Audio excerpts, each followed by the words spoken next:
all three U.S. airlines have now announced they are suspending flights to China, most through the end of March, one through the end of April, and obviously this is in response to the growing concern over coronavirus, weakening demand, and just not wanting to put people in harm's way. I think why they decided to do this is probably a multi-pronged approach to it. I think you obviously have, with the new State Department warning advising people against traveling to China, that clearly has played a role between the airline's decision coming today.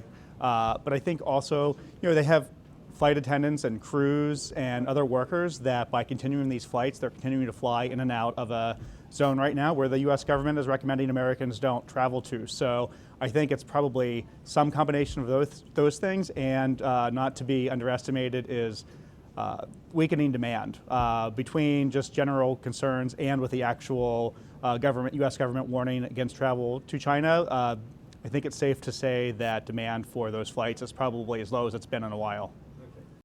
But it's certainly going to be a big hit to all of the airlines that fly to China. They're going to feel this in their bottom line.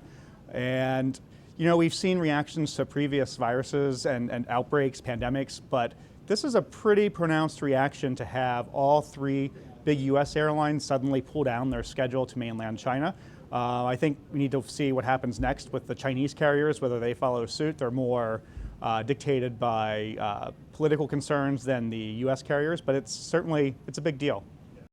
But I think unless there is a quick improvement to the situation with the outbreak in China, I think that most airlines will probably end up taking a similar path. For United in particular, who is heavily exposed in the Chinese market, they have a lot of capacity to China. It's certainly a big deal for them, but frankly, for all three of the big U.S. airlines that fly to China, and for all the airlines in Canada and Europe that fly to China.